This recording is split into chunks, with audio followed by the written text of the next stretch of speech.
আসসালামু আলাইকুম। আশা করি আপনারা সবাই ভালো। আলহামদুলিল্লাহ আমরাও ভালো। নতুন একটি ব্লগ নিয়ে আপনাদের কাছে আবার চলে আসলাম। তো আজকে দুপুরে কী রান্না করতেছি তো সেটা আপনাদের সাথে শেয়ার করব। তো এখানে আমি পাট শাক নিয়েছি। তো পাট শাকটা আমি কিছুক্ষণ পানিতে ভিজিয়ে রাখবো। তারপরে কেটে রান্না করব। তো এর মধ্যে আমি আর কি রান্নার জন্য রেডি করলাম তো সেটাও আপনাদের দেখাচ্ছি।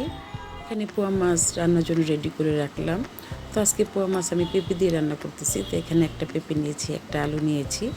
তো যেভাবে বেগুন দিয়ে পোয়া মাছ রান্না করে ওভাবে আমি সব কিছু দিয়ে মাখিয়ে নিয়েছি হলুদ মরিচ। তরকারিটা আমি চুলার মধ্যে বসাই দিছি, মাছগুলো উঠিয়ে রাখছি।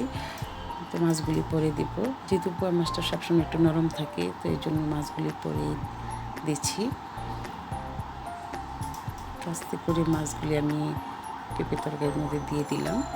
তো এর আগে আমি কখনো পেঁপে তরকারিটা পোয়া মাছ দিয়ে রান্না করিনি, বেশিরভাগ বেগুন দিয়ে বা দুমুল দিয়ে এই পোয়া মাছটা রান্না করা হয়েছে। এই প্রথম পোয়া মাছ দিয়ে পেঁপে দিয়ে রান্না করলাম। তো মনে হয় অতটা খেতে খারাপ লাগবে না, তবে বেগুন দিয়ে পোয়া মাছটা বেশি ভালো লাগে।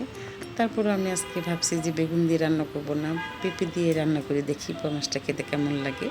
তো আমার এর মধ্যে পোয়া মাছটা রান্না হয়ে গেছে পেঁপে দিয়ে, কয়েকটা কাঁচামরিচ দিয়ে দিয়েছি এখানে আমি। আমার মা যদি এই ব্লগটা দেখে তো বলবে পেঁপে দিয়ে আবার পোয়া মাছ রান্না করা যায় নাকি। আমার মা সবসময় দেখি পোয়া মাছ বেগুন দিয়ে রান্না করে, তবে এটা ঠিক আছে, পোয়া মাছ দিয়ে বেগুন দিয়ে অনেক খেতে অনেক ভালো লাগে। তারপরেও কিছু কিছু খাবার আছে আলাদা করে রান্না করলে খাবার টেস্টটা বোঝা যায় যে কেমন লাগে রান্না করলে। তো আমিও সেরকম করলাম আজকে। তো এখানে আমি পাট শাকটা ধুয়ে কুচি কুচি করে কেটে নিয়েছি। তো এখানে লবণ আর পেঁয়াজ আর কাঁচামরিচ দিয়ে এখন সিদ্ধ করে নেব হালকা করে। তো আমি পাট শাকটা সবসময় এরকমভাবেই রান্না করি।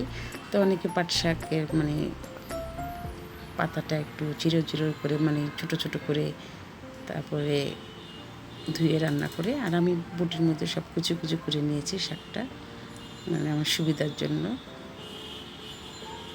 তো সবসময় পাট শাকটা আমি এইভাবে রান্না করি, কারণ ওরকম পাতা এরকম ছোটো ছোটো টুকরো করে নিলে তো অনেক সময় লাগে।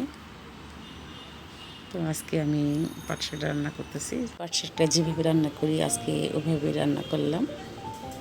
একটু লবণ দিয়ে দিলাম, শুকনো মরিচ দিলাম, কাঁচামরিচও দিয়ে দিয়েছি। তো এখানে পেঁয়াজটা একটু বেশি দিয়েছি। তো সিদ্ধ করার সময় আমি পেঁয়াজ দিয়েছি, তো বাটার সময় অল্প করে পেঁয়াজ দিয়েছি। তো হয়ে গেল আমার পাট শাকটা, শুকনো মরিচ কাঁচামরিচ দিয়ে আমি পাট শাকটা তৈরি করে নিলাম। তো এখন একটু মুরগির মাংস রান্না করতেছি আমার ছেলে মেয়ের জন্য। তো ওরা তো মাছটা বা শাকটা টমাটটা খায় না, তো ওদের জন্য আমি আলু দিয়ে ঝোল দিয়ে মুরগির মাংস রান্না করলাম। তো ওদের মুরগির মাংসটা হয়ে গেছে। মাংসগুলো আমি একটা বাটির মধ্যে বেড়ে নিলাম। তো তৈরি হয়ে গেল আমার মুরগির মাংসটাও। এখন আমি মিষ্টি কুমড়ো ভাজি করবো। তো মিষ্টি কুমড়ো কেটে রাখছি, তখন ভাজিটা বসাই দিব। তখন মিষ্টি কুমড়োটা হয়ে গেছে। তো আমি এখানে কয়েকটা কাঁচামরিচ দিয়ে দিয়েছি। ধনেপাতাটা দেওয়া হয়নি, আমি মিষ্টি কুমড়ো ভাজিতে সবসময় একটু ধনেপাতা দিই। তো আজকে দেওয়া হয়নি, যেহেতু আমার বাসায় আজকে ধনেপাতা ছিল না।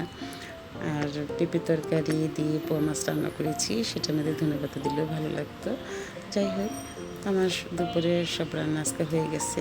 পাট শাক রান্না করলাম, পোয়া মাছ দিয়ে পেঁপে দিয়ে রান্না করলাম, তো মুরগির মাংস রান্না করেছি, মিষ্টি কুমড়ো ভাজি করলাম। আলহামদুলিল্লাহ, এটাই ছিল আমাদের দুপুরের খাবার আজকে।